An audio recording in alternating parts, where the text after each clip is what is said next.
Zion United Methodist Church to our Friday evening children's message. My name is Jen Tabor Osterfeld, and on behalf of our pastor, Ron Hayden, and our congregation, I'm glad to have you with me tonight. We've been doing these the last few weeks, and so I encourage you to join us every Friday night and on Sundays at 9 a.m. I have an activity for us today. Today is Good Friday, and I don't know if you've heard about that before, but it's one of the saddest days in the Christian body of Christ. But I have a little experiment for us that we're going to try out this evening. And so I have here a bowl of vinegar, and what we're going to add to that is a little bit of salt. So a teaspoon of salt. And then I have here some kind of grindy pennies. And I don't know how well you can see them, but they're just a little dark and dingy. And I have a few of them here. And so I'm going to put them into our salt and vinegar mixture. And I'm going to move them around. And I'm going to rough them up a little bit. And get them really kind of working in there. So they're just going to hang out over here for a little bit. But don't let me forget that I put those over there. So remember how I said it's Good Friday and that it's really sad. It's a sad day. And it's sad because today is the day that we remember Jesus dying on the cross. And the word we use for that is crucifixion.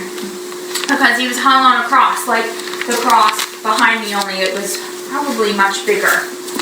And so we're going to read some scriptures. I brought out my Bible from John 19. It says here, so the soldiers took charge of Jesus. He had to carry his own cross. He went out to the place called the Skull. In Aramaic language, it was called Golgotha. There they nailed Jesus to the cross. Two men were crucified with him, one on each side of him. Jesus was in the middle. Pilate had a notice prepared. It was fastened to the cross. It read, Jesus of Nazareth, King of the Jews. Now they said that because they were making fun of him.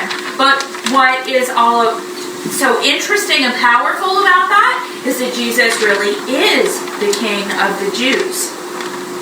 Then later on it says, when the soldiers crucified Jesus, they took his clothes. They divided them into 4 parts. Each soldier got one part.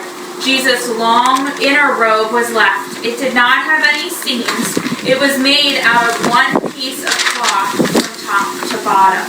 Jesus' mother stood near the cross. So did Mary, his mother's sister Mary, the wife of Clopas, and Mary Magdalene. Jesus saw his mother there. He also saw the disciple he loved standing nearby. Jesus said to his mother, "Dear woman, here is your son." He said to the disciple, "Here is your mother." From that time on, the disciple took her into his home. Later, Jesus said, "I am thirsty." He knew that everything was now finished. He knew that what Scripture said must come true. A jar of wine vinegar was there. So they soaked a sponge in it. They put the sponge on a stem of the hyssop plant. Then they lifted it up to Jesus' lips. After Jesus drank, he said, "It is finished." Then he bowed his head and died. At the place where Jesus was crucified, there was a garden. A tomb was there. No one had ever been put in it before. That day was the Jewish preparation day, and the tomb was nearby, so they placed Jesus in there. I know that that's a really sad story, but there's something really great about that story, and it's super important that we talk about this, because without this part of Jesus' story, we wouldn't have hope. And because Jesus died on the cross, and because we remember this sad story, we can have hope. And here's why. Remember our experiment from before where I had those dirty pennies? I'm going to show you those in a few minutes. But remember how we used vinegar? The vinegar, do you remember, did you hear in the scripture that I talked about wine vinegar? Because Jesus became thirsty. Remember, Jesus was God, but Jesus is also human. And he came to be among us and be with his people. And so he got thirsty. And so the vinegar in here reminds us that Jesus was human and he knows what it is to suffer and he knows what it is to have pain and to have joy. Speaking of suffering, remember when I kind of roughed up the pennies in our experiment and kind of tossed them around and shook them up? Well, Jesus, he went through a very painful experience before he got on the cross, which was equally and more so painful. And so we remember the pain because we roughed up the pennies. The salt is to remind us of the sadness and salty tears because Mary's mother, I'm sure, was crying at the foot of the cross. Jesus at one point cried out to God in pain. We remember the sadness of our sins because when we have sin, we're separated from God. But because of what Jesus did, because he died on the cross, we are forgiven. And another word for forgiven, a way to describe it, is that we are now clean. And so I have something to show you. Remember those pennies from before, that they were kind of dark and dingy and dirty? Well, what do you know? Those pennies are shiny and new and clean. Isn't that fantastic?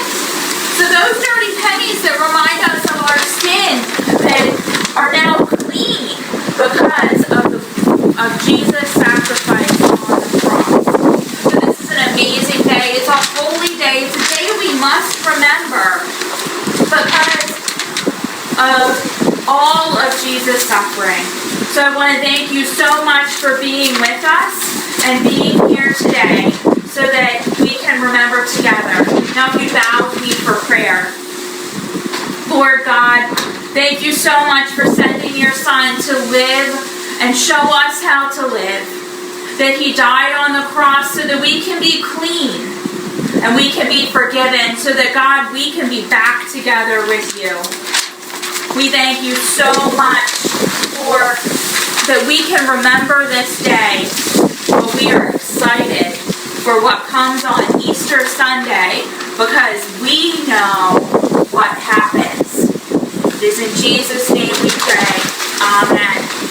I want you to tune in on Sunday because the children's sermon on Sunday, we have a special one at noon where we're going to talk about the rest of this story.